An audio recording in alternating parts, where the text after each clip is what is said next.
देखिए, इस वक्त सबसे क्रिटिकल और सबसे ख़तरनाक पोजीशन के अंदर इसराइल मौजूद है। अमेरिका या बरतानिया या इजिप्ट या कतर भी मौजूद नहीं है। वो एक ऐसी जगह पे फंस गए, ना वो आगे जा सकते हैं ना पीछे जा सकते हैं। जिस दिन भी ये वॉर ख़त्म हुई उसके अगले दिन जो है वो बेंजामिन नेतन्याहू की हुकूमत ख़त्म हो जानी है। अच्छा, जंग ख़त्म होने की दो सूरतें हैं। पहली सूरत ये है कि जो उन्होंने ऐलान किया था कि तमाम हॉस्टेजेस को हम वापस लाएंगे। अगर हॉस्टेजेस वापस आ जाते हैं तो विन विन सिचुएशन है। बिन्यामिन नेतन्याहू कहेगा कि हमने इतने लोग मार भी दिए, गजा के ऊपर कब्जा भी कर लिया। वो कब्जा छोड़ भी दिए, लेकिन वो ये कहेंगे कि हमने उनके सरबरा को भी कत्ल कर दिया, इतने लोग भी मार दिए, सारे हॉस्टेजेस भी वापस लेकर आ गए। लेकिन हमें तारीख ये बताती है कि हमास कभी भी इस डील के ऊपर फाइनलाइज नहीं करेगी कि वो सारे हॉस्टेजेस को छोड़ दे। और अभी भी जो मुज़ाकरात के दो ड्राफ्ट फाइनलाइज हुए जो मीडिया के थ्रू हम तक पहुंचे, उसके अंदर भी फेज़ बाय फेज़ हॉस्टेजेस को छोड़ने का मुआहदा था, जो कि अमेरिका ने परसू करके इसराइल को इस बात पे आमादा किया कि आप इसके ऊपर एग्रीमेंट करें।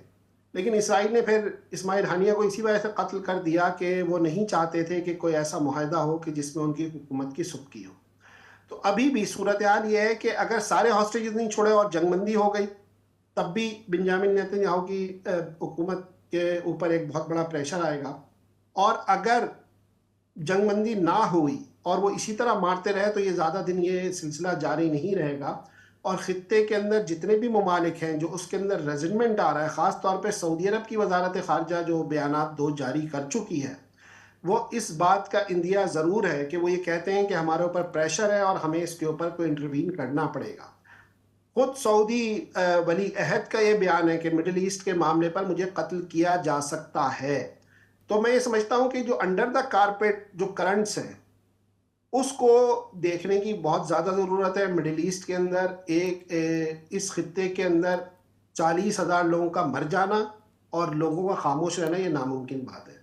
तो हो ये सकता है कि हुकूमतों के अंदर बगावत हो, टॉपल हो और मिडिल ईस्ट की सूरत हाल मज़ीद वॉलेटाइल हो जाए।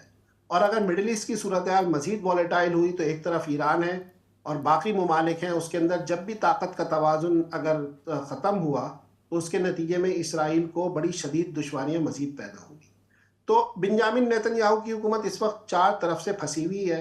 अगर वो हॉस्टेजेस को पूरे हॉस्टेजेस को रिलीज़ किए बगैर मुआहदा करते हैं तब भी वो जाएंगे, और अगर वो शुरू कर यानी कि जंग को कंटिन्यू करते हैं तब भी उनके ऊपर जो पॉलिटिकल प्रेशर है वो बहुत ज़्यादा है।